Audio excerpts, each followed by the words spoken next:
নমস্কার, বাঙালি ধর্ম চ্যানেলে সবাইকে স্বাগত। সবাই কেমন আছো? আশা করি ভালো আছো। ভালো থাকবে, ভালো রাখবে, নিজের কর্মের ওপর সদা সর্বদা ভরসা রাখবে। গুরু হলেন তিনি যিনি আমাদের মনের সকল অন্ধকার দূর করে আমাদের পরম জ্ঞান দান করেন এবং সৃষ্টির সকল কিছুর সাথে আমাদের পরিচয় ঘটান। তাই আমাদের জীবনে গুরুস্থান সবার ওপরে। গুরু পূর্ণিমার এই বিশেষ দিনটি গুরুর প্রতি শ্রদ্ধা, ভক্তি ও সম্মান জানানোর জন্যই পালন করা হয়। প্রত্যেক বছর এই দিনটি আমরা শ্রদ্ধার সাথে পালন করে থাকি। সবার প্রথমেই বলবো গুরু পূর্ণিমা কবে এবং কখন পড়ছে। এই বছর গুরু পূর্ণিমার এই বিশেষ দিনটির পূর্ণিমা পড়ছে 1431 বঙ্গাব্দের 4 শ্রাবণ, ইংরাজির 20 জুলাই, শনিবার সন্ধে 6টা 40 মিনিটে এবং পূর্ণিমা তিথি থাকছে 5ই শ্রাবণ, ইংরাজির 21শে জুলাই, রবিবার অপরাহ্ন 4টে 16 মিনিট পর্যন্ত। পূর্ণিমার উপবাস ও নিশি পালনের দিন হলো গুরু পূর্ণিমার উপবাস পালন করা হবে রবিবার মানে 5ই শ্রাবণ এবং পূর্ণিমার নিশি পালন করা হবে আগের দিন মানে 4ঠা শ্রাবণ। এবার বলবো গুরু পূর্ণিমার মাহাত্ম্য সম্পর্কে। এই বিষয়টা গুরু পূর্ণিমার পালন করার আগে সবার জানা প্রয়োজন। আমাদের সনাতন ধর্মে গুরুস্থান সবার ওপরে। কেন এই দিনটিকেই গুরু পূর্ণিমার বিশেষ দিন হিসেবে বেছে নেওয়া হলো? গুরু পূর্ণিমা বলতে প্রথমেই যার কথা বলবো তিনি হলেন মহর্ষি ব্যাসদেব। এই পবিত্র তিথিতে মহর্ষি ব্যাসদেব মুনি পরাশর ও মাতা সত্যবতীর ঘরে জন্মগ্রহণ করেছিলেন। তাই এই দিনটিকেই মহর্ষি ব্যাসদেবের জন্মজয়ন্তী পালন করা হয়। সেই জন্য এই পূর্ণিমাকে ব্যাস পূর্ণিমাও বলা হয়ে থাকে। মহর্ষি ব্যাসদেব 18টি পুরাণ রচয়িতা, বেদের ব্যাখ্যাকর্তা এবং মহাভারত রচয়িতা হিসেবে আজও পরিচিত হয়ে রয়েছেন।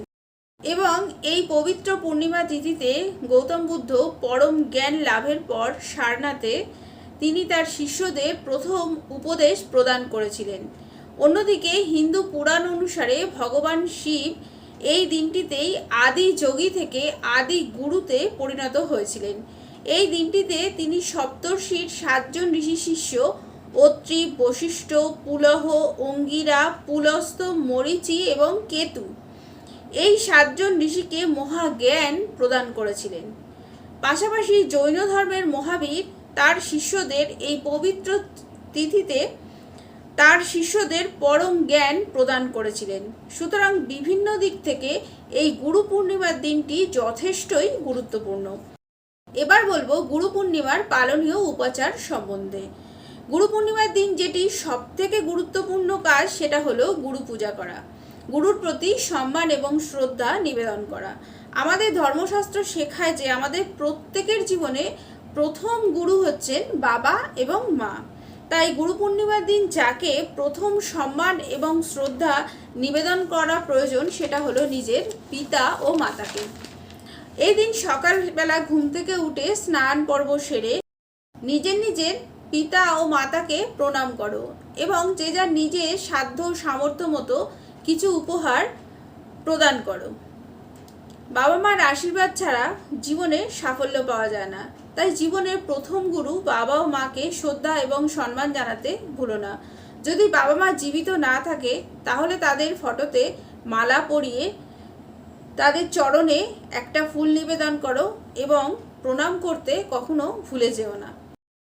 দ্বিতীয়ত, তোমরা যার কাছ থেকে দীক্ষা নিয়েছো বা জীবনে চলার পথে যার কাছ থেকে বিভিন্ন শিক্ষা পেয়েছো সেই গুরুকে কিছু উপহার প্রদান অবশ্যই করবে এবং তার কাছ থেকে আশীর্বাদ প্রার্থনা করবে। যদি তোমার কোনো গুরু নাও থাকে তাহলে যে যার নিজের ইষ্ট দেবী বা দেবতার বা যে যাকে মনে প্রাণে বিশ্বাস করো সেই দেবতার পূজা সেই দিন অবশ্যই করবে। যদি মহাদেবের ভক্ত হও তাহলে মহাদেবের পুজো করবে এবং যদি শ্রীকৃষ্ণের ভক্ত হও তাহলে এনাদেরকেই গুরু হিসেবে পুজো করবে। জীবনে যদি সমৃদ্ধি পেতে চাও তাহলে এই পূর্ণিমার দিন মা লক্ষ্মী এবং নারায়ণের পুজো অবশ্যই করবে। পূজার নৈবেদ্য হিসেবে একটি নারকেল বা নারকেলের তৈরি যে কোনো একটি ভোগ অবশ্যই লক্ষ্মী এবং নারায়ণকে নিবেদন করবে। এই পূজা সারাদিন উপবাস থাকার পর সন্ধেবেলা সম্পন্ন করতে হয়। মা লক্ষ্মীর উদ্দেশ্যে ঘিয়ের প্রদীপ অবশ্যই জ্বালাবে, আর প্রদীপটি ততক্ষণ অবধি জ্বলতে দাও যতক্ষণ অবধি না নিজের থেকে নিভে যায়।